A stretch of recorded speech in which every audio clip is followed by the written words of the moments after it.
ಧರ್ಮಸ್ಥಳ ಶವಹೂತಿಟ್ಟ ಪ್ರಕರಣ ಈಗ ಮತ್ತೊಂದು ತಿರುವು ಪಡೆದುಕೊಂಡಿದೆ. ಈ ಒಂದು ಪ್ರಕರಣವನ್ನೇ ರದ್ದುಗೊಳಿಸಬೇಕು ಅಂತ ಮಹೇಶ್ ಶೆಟ್ಟಿ ತಿಮರೋಡಿ ತಂಡ ಈಗ ಹೈಕೋರ್ಟ್ ಮೆಟ್ಟಿಲೇರಿರುವಂಥದ್ದು. ಇದು ಬಹಳಷ್ಟು ಆಕ್ರೋಶಕ್ಕೆ ಕಾರಣ ಆಗಿರುವಂಥದ್ದು. ಈ ಬಗ್ಗೆ ಮಾತಾಡೋದಕ್ಕೆ ಧರ್ಮಸ್ಥಳ ಗ್ರಾಮಸ್ಥರಿದ್ದಾರೆ. ಸಂದೀಪ್ ರೈ ಅವರು, ಅವ್ರ ಜೊತೆ ಮಾತಾಡಿಸ್ತಾ ಹೋಗ್ತೀನಿ. ಸರಿ, ಈ ಒಂದು ಪ್ರಕರಣ ಭಾಳಷ್ಟು ದೊಡ್ಡ ಮಟ್ಟದಲ್ಲಿ ರಾಷ್ಟ್ರ ಮತ್ತು ಅಂತಾರಾಷ್ಟ್ರೀಯ ಮಟ್ಟದಲ್ಲಿ ಸುದ್ದಿ ಆಯಿತು. ಈಗ ಮಹೇಶ್ ಶೆಟ್ಟಿ ತಿಮರೋಡಿ ತಂಡದವರು ಪ್ರಕರಣವನ್ನೇ ರದ್ದುಗೊಳಿಸಬೇಕಂತ ಹೈಕೋರ್ಟ್ ಮೆಟ್ಟಿಲೇರಿರುವಂಥದ್ದು. ಏನು ಹೇಳ್ತೀರಿ ಈ ಬಗ್ಗೆ? ಸರ್, ಒಂದು ವಿಚಿತ್ರ ಇದು. ಯಾಕಂತ ಹೇಳಿದರೆ ನೋಡಿ, ಅವರೇ ಸರ್ಕಾರಕ್ಕೆ ಮನವಿಯನ್ನು ಸಲ್ಲಿಸಿ ಅವರಿಗೆ ಬೇಕಾದಂಥ ಅಧಿಕಾರಿಗಳನ್ನೇ ಅವರು ಅಪೇಕ್ಷಿಸಿ ಮಾಡಿದಂಥ ಒಂದು SIT. ಇವತ್ತು SIT ರಚನೆ ಆದ ನಂತರ ನಾವೆಲ್ಲ ಅಂದರೆ ಧರ್ಮಸ್ಥಳ ಗ್ರಾಮಸ್ಥರು ಅದನ್ನೊಂದು ಮುಕ್ತ ಕಂಠದಿಂದ ಸ್ವಾಗತ ಮಾಡಿದ್ದೇವೆ. ಯಾಕಂತೇಳಿದರೆ ಒಂದು ಇತ್ಯರ್ಥ ಆಗಲಿ ಅನ್ನೋ ದೃಷ್ಟಿಯಿಂದ. ಯಾಕಂತೇಳಿದರೆ ಪದೇ ಪದೇ ಕ್ಷೇತ್ರದ ಮೇಲೆ, ಕ್ಷೇತ್ರದ ಧರ್ಮಾಧಿಕಾರಿಗಳ ಮೇಲೆ, ಅವರ ಕುಟುಂಬದ ಮೇಲೆ, ಭಕ್ತರ ಮೇಲೆ ಅಥವಾ ಕ್ಷೇತ್ರದ ಪರವಾಗಿ ಮಾತನಾಡುವವರ ಮೇಲೆ ಎಲ್ಲರ ಮೇಲೂ ಒಂಥರ ಸವಾರಿ ನಡೀತಾ ಇತ್ತು. ಇದಕ್ಕೊಂದು ಅಂತ್ಯ ಆಗಲಿ ಅಂತ ನಾವು ಕೂಡ ಅದನ್ನು ಆಶಿಸ್ತಾ ಇದ್ವಿ. ಇವತ್ತು ನೋಡಿದರೆ ಇದೇ SIT ತನಿಖೆ ಸರಿಯಾಗ್ತಾ ಇಲ್ಲ ಅಂತ ಹೇಳಿ ಇವರು ಹೈಕೋರ್ಟಿಗೆ ಅರ್ಜಿ ಸಲ್ಲಿಸಿದ್ದಾರೆ. ಇವರು ಈಗಲ್ಲ, ಇವತ್ತಿನಿಂದಲ್ಲ, ಅವತ್ತಿನಿಂದ ಮಾಡಿಕೊಂಡು ಬಂದದ್ದು ಇದನ್ನೇ.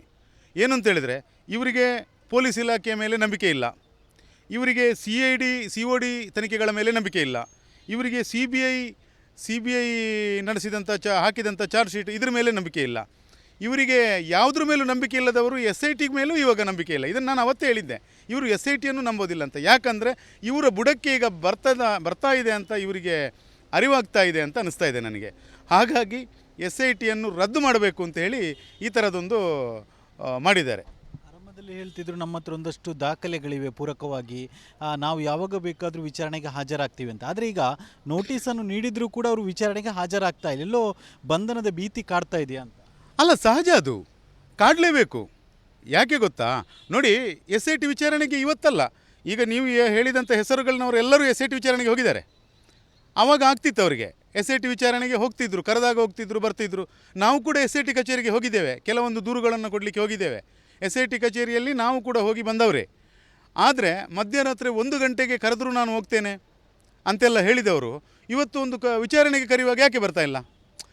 ನಮ್ಮಲ್ಲಿ ಅನುಮಾನ ಮೂಡೋದು ಅಂತ ನಮಗಿದು 100% ಗೊತ್ತಿತ್ತು. ಯಾಕಂತೇಳಿದರೆ ಕ್ಷೇತ್ರದ ವಿಷಯದಲ್ಲಿ ಆಗುವಂಥ ಷಡ್ಯಂತ್ರಗಳನ್ನು ಅವತ್ತಿನಿಂದ ನಾವು ಖಂಡಿಸ್ತಾನೆ ಬಂದಿದ್ವಿ, ಅದನ್ನು ಜನರ ಮುಂದೆ ಎತ್ತಿಡ್ತಾನೇ ಇದ್ವಿ. ನಮಗೆ ಇದು 100% ಗೊತ್ತಿದೆ. ನಿಮ್ಮ ಮಾಧ್ಯಮಗಳೇ ಈ ಬುರುಡೆ ಗ್ಯಾಂಗ್ ಅಂತ ಅವತ್ತು ಹೇಳಿದಾಗ ನಿಮ್ಮ ಮಾಧ್ಯಮದ ಒಬ್ಬ ಪ್ರತಿನಿಧಿಗೆ ಬುರುಡೆ ಗ್ಯಾಂಗ್ ಅಂತ ಯಾಕೆ ಕರಿತೀರಿ ಅಂದ್ರಲ್ಲ, ಇವತ್ತು ಉತ್ತರ ಸಿಕ್ಕಿದೆ ಅಂತ ಭಾವಿಸ್ತೇನೆ ನಾನು. ಇವರು ಬುರುಡೆ ಬಿಡೋದ್ರಿಂದ ಬುರುಡೆ ಗ್ಯಾಂಗ್ ಅಂತ ಹೇಳೋದು. ಇದೇ SITಯನ್ನು ಇವರು ಎಷ್ಟು ಹಾಡಿ ಹೊಗಳಿದ್ರು, ಎಲ್ಲ ಕ್ಲಿಪ್ಪಿಂಗ್ಸ್ ಇದೆ, ಎಲ್ಲರೂ ಹೊಗಳಿದವರೇ. ಇವತ್ತು ಯಾಕಾದರೆ SIT ಆಫೀಸ್ ಮುಂದೆ ಹೋಗ್ತಾ ಇಲ್ಲ ಅಂದರೆ ಇವರು ತಪ್ಪು ಮಾಡಿದ್ದಾರೆ, ಇವರು ತಪ್ಪು ಹೊರಗಡೆ ಬರ್ತಾ ಇದೆ, ಜನರೆದುರು ಬೆತ್ತಲಾಗ್ತಿದ್ದಾರೆ ಅಂತ ಇವ್ರಿಗೆ ಅನಿಸ್ತಾ ಇದೆ.